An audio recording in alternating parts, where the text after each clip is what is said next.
বিসমিল্লাহির রহমানির রহিম। অর্থনীতির অনার্স প্রথম বর্ষের শিক্ষার্থীদের স্বাগত জানাচ্ছি। আমি এম জামান হোসেন স্যার তোমাদের সামনে আজকে উপস্থাপন করব তোমাদের স্ট্যাটিস্টিক্স 1 পরিসংখ্যানের সেন্ট্রাল টেন্ডেন্সির আমি একাধারে কয়েকটি ক্লাস নিয়েছি ধারাবাহিকভাবে। আগের ক্লাসগুলি দেখে নিতে পারো তোমরা আমার ইউটিউব চ্যানেলে, ফেসবুক আইডিতে আছে। আজকে সেই ধারাবাহিকতার প্রেক্ষিতে মিডিয়ান নিয়ে শুরু করছি, মধ্যমা। তাহলে তোমরা জানো কেন্দ্রীয় প্রবণতা বা সেন্ট্রাল টেন্ডেন্সিতে প্রধান বিষয় হলো তিনটা। একটা ছিল গড়, তারপরে মধ্যমা, তারপরে প্রচুর। মিন, মিডিয়ান, মোড। মিনের উপর আমি 5-6টি ক্লাস নিয়েছি। শুরু থেকে শেষ পর্যন্ত যে ধরনের অঙ্ক আসতে পারে গাণিতিক গড়ের উপর সেগুলি করিয়েছি, ভুল সংশোধন করিয়েছি, লুপ্ত গণসংখ্যা করিয়েছি, তারপরে একাধিক যদি সিরিজ থাকে সেখানে কিভাবে করে সেটাও দেখিয়েছি। যদি দুইটা গ্রুপ থাকে, দুইটা দল থাকে, দুইটা শ্রেণী থাকে, তাহলে কিভাবে করে। যাই হোক, অনলাইনে আমরা ফিজিক্যালি যেভাবে পড়ালেখা করাই সেভাবে অনলাইনে সম্ভব হয় না। আমি সবসময় এই কথাটা বলি যে স্কুল কলেজের প্রতিষ্ঠানের একটা ভূমিকা আছে। প্রতিষ্ঠানের ছাত্রছাত্রীরা টিচারদের সামনে থাকে, টিচাররা তো অভিনয় করে, যেখানে যেভাবে সম্ভব সেইভাবেই তাদেরকে বোঝানো হয়। আর এই অনলাইনের জগতে এইভাবে সম্ভব না। যাই হোক, আমরা যেটা ভালো মনে করি সেটা পড়াই, যেটা ভালো মনে করি না সেটা পড়াই না। স্টুডেন্টদের চাহিদা মতো দেওয়া সম্ভব না। ফিজিক্যালি যেটা সম্ভব, ফিজিক্যালি 20 জন স্টুডেন্ট থাকলে এক একজনের এক এক ধরনের সমস্যা থাকে, তারা তাদের প্রবলেমের কথা বলে, সেই অনুযায়ী আমরা সাপ্লাই দিই। আর এখানে টিচারদের ইচ্ছে অনুযায়ী সাপ্লাই, টিচার যেটা দিবে সেটা। যাই হোক, তারপরেও তোমরা যদি কোনো ব্যক্তিগতভাবে কোনো সমস্যা থাকে পড়ালেখার ক্ষেত্রে আমাদের হোয়াটসঅ্যাপে যোগাযোগ করতে পারো। আমরা চেষ্টা করব আমি যতটুকু সম্ভব তোমাদেরকে সাহায্য করার জন্য। ঠিক আছে, আমরা শুরু করছি। মনোযোগ দিয়ে শুনো। আরো ক্লাস করেছো, অনেকে অনেক জানো, জানার কোনো শেষ নাই। তাহলে আমার একটা ক্লাস থেকে যদি একটাও বাড়তি কিছু শিখো সেটাই আমাদের জন্য প্লাস পয়েন্ট আমি মনে করি। মধ্যমা এতদিন তোমরা নিশ্চয়ই কলেজে টিচারদের কাছে বা যেভাবেই হোক মধ্যমা সম্বন্ধে ধারণা হয়েছে। তারপরও আজকে আমার ক্লাস করো, দেখো দু একটি জিনিস তোমার বাড়তি জ্ঞানের মধ্যে, জ্ঞানের ভান্ডারে জমা হতে পারে আমার ধারণা। প্রথম আমরা দেখব মধ্যমা নির্ণয় করতে বলছে। একটা সিরিজ দেওয়া আছে, এটা কোন সিরিজ এটা আমাদের জানতে হবে। অনেক স্টুডেন্টরা অঙ্ক করতে পারে, এটা যে কোন সিরিজ জিজ্ঞেস করলে বলতে পারে না। এটার নাম হলো সিম্পল সিরিজ। স্বাভাবিকভাবে যদি কয়েকটা সংখ্যা দেওয়া থাকে সেটা হলো সিম্পল সিরিজ, এখানে কোনো গণসংখ্যা থাকবে না। সাধারণ সিরিজও বলে এটাকে, সিম্পল সাধারণ, এখানে কোনো ফ্রিকোয়েন্সি নাই, শুধু কয়েকটা সংখ্যা দেওয়া আছে। মধ্যমা নির্ণয় করার সময় প্রথম দেখতে হবে এটা কোন সিরিজ। সিম্পল সিরিজ, কয়েকটা সংখ্যা আছে শুধু। মনে করি এখানে কয়টা আছে, 1টা 2টা 3টা 4টা 5টা 6টা 7টা, 7 জন ছাত্রের প্রাপ্ত নম্বর দেওয়া আছে, সাপ্তাহিক পরীক্ষার নম্বর। তাহলে এটা কি সিম্পল, শুধু নম্বর দেওয়া আছে। এখন এই মধ্যমা নির্ণয় করতে গেলে আমাদের দেখতে হবে এই যে যেই কয়টা সংখ্যা আছে এখানে জোড় সংখ্যক না বিজোড় সংখ্যক। জোড় মানে কি এখানে কয়টা আছে, সবগুলি সংখ্যা জোড় হবে এমন না। অনেকে এটাও বুঝে যে সবগুলি সংখ্যা জোড় হইতে হবে, যেমন 18 জোড় আছে, 30 জোড় আছে, তা না। কয়টা সংখ্যা আছে, 1 2 3 4 5 6 7, 7টা আছে, এই জন্য এটা বিজোড়। 8টা থাকলে এটা হইতো জোড়, 6টা থাকলে এটা হইতো জোড়, 9টা থাকলে এটা হইতো বিজোড়। তাহলে বিজোড় যদি হয় মধ্যমা আমরা কিভাবে নির্ণয় করব সিম্পল সিরিজের ক্ষেত্রে। তাহলে মধ্যমা আমরা এম দিয়ে লিখি, এম ইও লেখে কেউ, এম দিয়েও লেখলে হবে, এটা কোনো বিষয় না।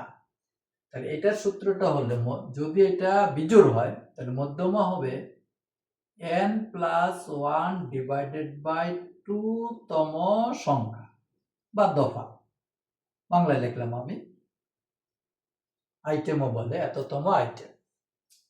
তাহলে এখানে আরেকটা কথা আছে, এগুলি কিন্তু ছোট থেকে বড় সাজানো আছে। যদি সাজানো না থাকতো তাহলে আমাদেরকে ছোট থেকে বড় সাজিয়ে নিতে হবে। প্রত্যেকটা পয়েন্ট ধরতে হবে।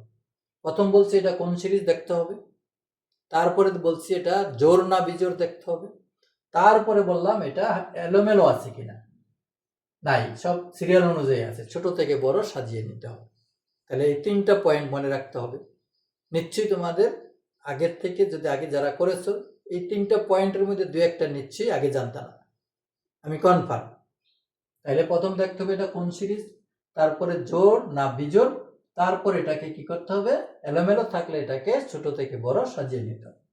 এন কত, এন হলো এখানে কত, যতটা সংখ্যা আছে, টোটাল নাম্বার কয়টা আছে, 7, এটা বিজোড়, এই 7 +1 ডিভাইড বাই 2 তম সংখ্যা, 7 আর 1 8, 8 এর 2 দিয়ে ভাগ করলে 4তম সংখ্যা। অনেকে এটাই অ্যান্সার লিখে দিয়ে আসে, এটা কিন্তু অ্যান্সার না, এততম সংখ্যা, 4তম সংখ্যা কোনটা, এটা 1 2 3 4। এখন লিখতে হবে যে তালিকায় বা টেবিলে দেখা যায় 4তম সংখ্যাটি 18, 4তম সংখ্যাটি কত, 18।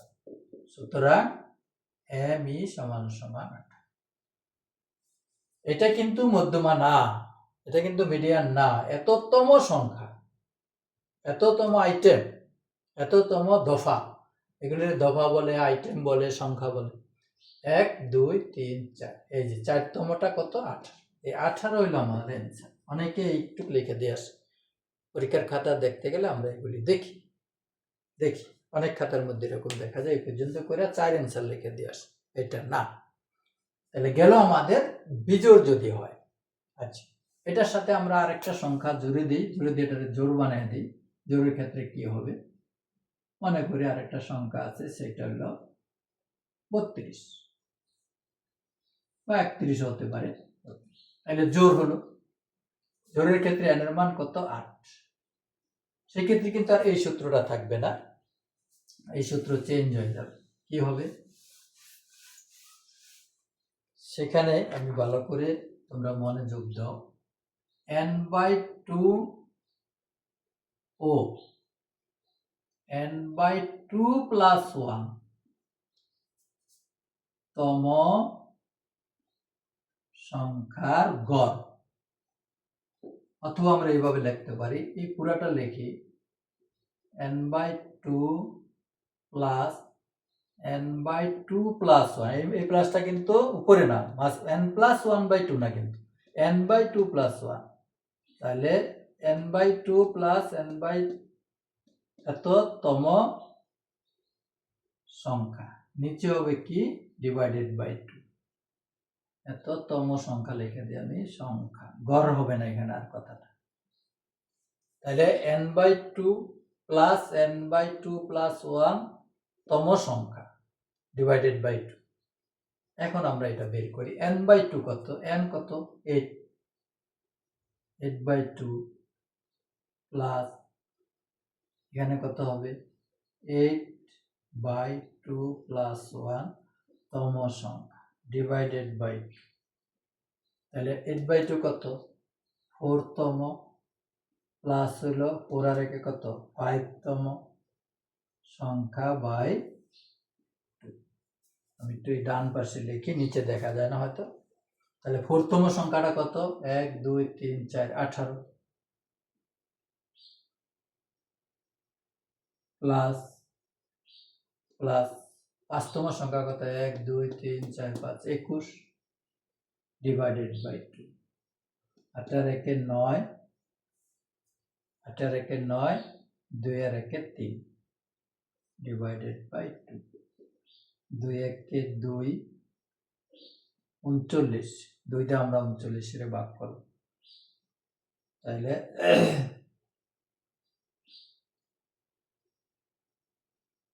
2 1 2, 9 2 18 থাকে 1, 0.5 তাহলে আমরা পেলাম 19.5। আগে পেয়েছিলাম 18, এখন হইল 19.5। তাহলে আমরা মনে রাখি জোর থাকলে একটু জটিল, তাহলে আমরা n/2 তম সংখ্যাটা বের করব। 8 2 দিয়ে ভাগ করলে 4, 4তম সংখ্যা কত? 18, এই 18। n/2 plus 1, n+1 divided by 2 না, কিন্তু n/2 প্লাস 1, এটা কত? 4, 4 আর 1 5, 5তম সংখ্যাটা কত? 21। এই দুইটার গড়, এই যে গড় করলে 2 দিয়ে ভাগ, গড় মানে 2 দিয়ে ভাগ, এই যে এখানে বসাই দিলাম আমরা। তাহলে 18 আর 21 কত? 39, 39 এর 2 দিয়ে ভাগ করলে হয় 19.5। নির্ণয়ে মধ্যমা 19.5। তাহলে হয়ে গেল। তাহলে আজকে আমরা শিখলাম সিম্পল সিরিজ যদি থাকে সেখানে কি থাকতে পারে? জোড় থাকতে পারে অথবা বিজোড় থাকতে পারে। বিজোড় থাকলে সহজ, n+1/2। তাহলে যদি 5টা থাকে, 5 আর 1 6, 6 এর 2 দিয়ে ভাগ করলে হয় 3, 3 নম্বর সংখ্যাটা আমরা দেখব কত। আর যদি 7টা থাকে তাহলে 7 আর 1 8, 8 এর 2 দিয়ে ভাগ করলে 4, 4তম সংখ্যা দেখব কত। আর যদি জোড় থাকে একটু জটিল, n/2 বের করতে হবে। n/2 মানে কত? যদি 8টা থাকে 8/2 মানে 4তম সংখ্যা, আর এটা হলো 5তম সংখ্যা। এই দুইটা সংখ্যা বসে তারপর 2 দিয়ে ভাগ করতে। এই 4 আর 5, এই 4 আর 5 এর 2 দিয়ে ভাগ করলে 4.5 হবে, এটা কিন্তু অঙ্ক না। এততম সংখ্যা দুইটা আগে বের করতে হবে, সেই দুইটা সংখ্যারে গড় করতে হবে। যাই হোক, সিম্পল সিরিজের ক্ষেত্রে জোড় থাকলে কিভাবে করব, বিজোড় থাকলে কিভাবে করব, এটা আমাদের শেষ হবে।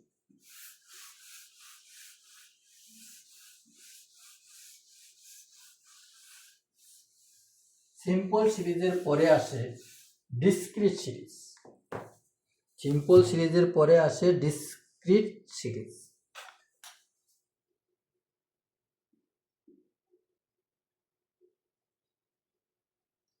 Discrete, CRETE।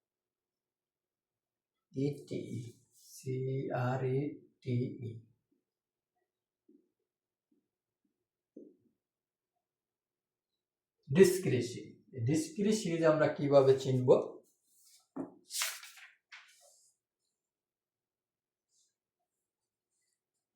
যেমন একবারই আমি লিখি, এটা এইভাবে থাকে। পরীক্ষার খাতায় কিন্তু সবসময় সোজাসুজি থাকে, আর খাতায় ওঠানোর সময় আমরা এটা খাড়া ওঠাই। এটা হলো প্রাপ্ত নম্বর, এটা হলো ছাত্র সংখ্যা। এখন আমরা 2-3টা দেখাই। 40, 45, 48, 40, 45, 48, 50। এটাই আমি দেখি। 40 পেয়েছে 3 জন ছাত্র, 45 পেয়েছে 5 জন ছাত্র, 48 পেয়েছে 1 জন ছাত্র, 50 পেয়েছে 1 জন ছাত্র। এই হলো একটা তথ্য। তাহলে এই নম্বরের বলে x, ছাত্র সংখ্যারে বলে f, গণসংখ্যা, ফ্রিকোয়েন্সি। এরকম যদি থাকে এটাকে বলে ডিসক্রিট সিরিজ। সিরিজ চিনতে হবে, সিরিজ না চিনলে পরিসংখ্যান শেখা যাবে না। সিম্পল সিরিজটা আমরা শিখলাম।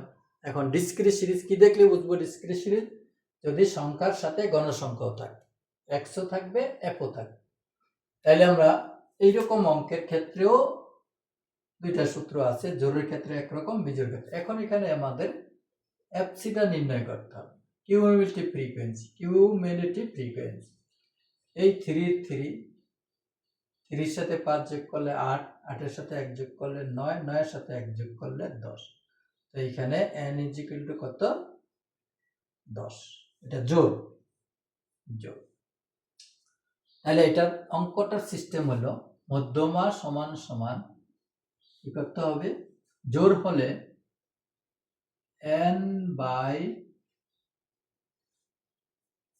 জোড় যদি হয় তাহলে আমরা কিভাবে করব?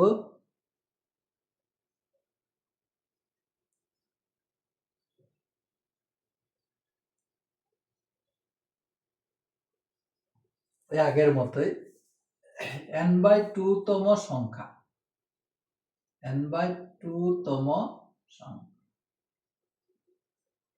এটার ক্ষেত্রে আর ওই গড়ের দরকার নেই, শুধু n/2 তম সংখ্যা। তাহলে n কত আমাদের 10,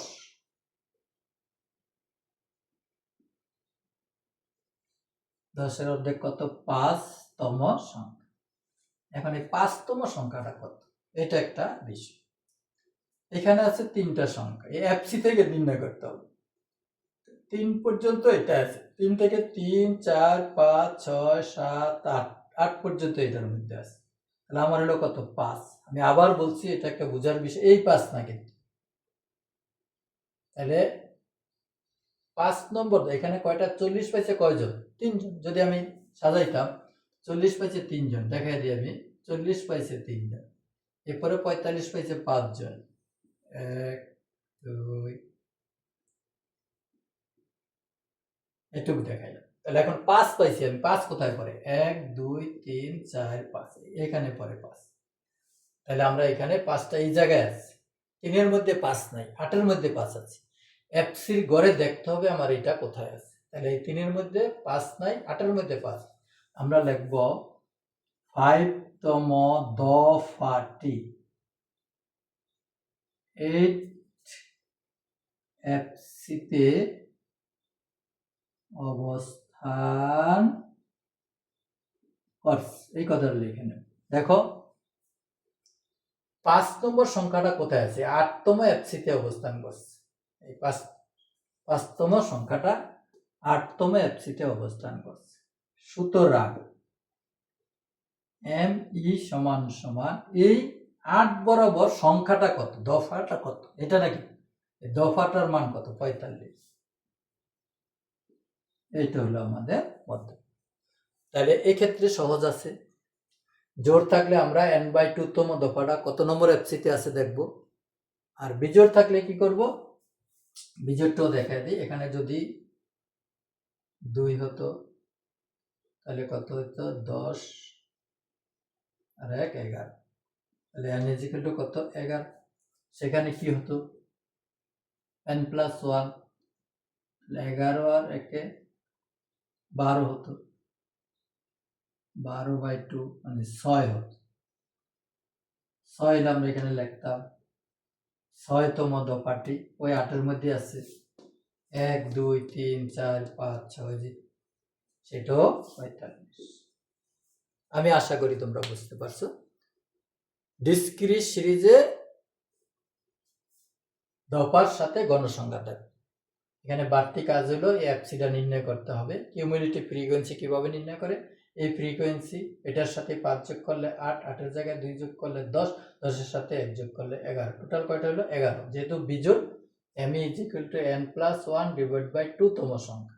n কত 11, 11 একে 12, 12 দিয়ে ভাগ করলে 6, 6তম সংখ্যাটা আমরা কোথায় দেখবো, এফসির ঘরে দেখবো। এটাতে 6 নাই, 3-এর মধ্যে 6 নাই, 8-এর মধ্যে 6 আছে। এই 8 বরাবর সংখ্যাটা কত 45, এই 45 হবে আমাদের মধ্যক। এখানে যদি আমরা সিরিয়াল অনুযায়ী লিখতাম 40 লিখতাম কয়বার 3 বার, 45 লিখতাম কয়বার 5 বার। তাহলে 6 নম্বরটা কোনটা 1 2 3 4 5 45, এই যে। তাহলে যে কোনো অঙ্ক করলে একটা যুক্তি থাকতে হবে। তাহলে আমরা যে দিক থেকে যুক্তি দিলাম না কেন একই জায়গায় গিয়ে পড়ব। তাহলে অঙ্ক দিয়ে করলেও 6 নম্বর দফা হয় এটা। আর যদি এখান থেকে আমরা মুখোমুখি করতাম তবুও 6 নম্বর দফা হইতো কত, এটা 45, দুই ক্ষেত্রে 45, 6 নম্বর দফাও 45, অর্থাৎ এখান থেকে 4 5 6 7 8 পর্যন্ত 45। 9 যদি হতো আমাদের তাহলে বলতাম 9 কততে আছে 10-এ আছে, সেখানে কি হইতো কত 48। এই 10 থেকে শুধু 10-এই 11 হলে আবার এটা হতো। যাই হোক, অঙ্ক করলেই তোমরা মনোযোগ দিয়ে করলেই বুঝতে পারো। যাই হোক, আজকে আমরা মধ্যমার 2টা আইটেম করে ফেললাম, একটা হলো সিম্পল সিরিজ আর একটা হলো ডিসক্রিট সিরিজ। নেক্সট ক্লাসে যদি আমাদেরকে আল্লাহ হায়াত দারাজ করে আমরা ইনশাল্লাহ কন্টিনিউয়াস সিরিজ নিয়ে আলোচনা করব। ওই কন্টিনিউয়াস সিরিজের অঙ্কই বেশি আসে, তোমরা দেখছো শ্রেণী এত থেকে এত, এত থেকে এত, এরকম অঙ্কই কিন্তু পরীক্ষায় বেশি আসে। যাই হোক, সেই পর্যন্ত সবাই আমরা সুস্থ থাকি সে কামনা করে আজকে এখানেই শেষ করছি। ধন্যবাদ তোমাদের সবাইকে।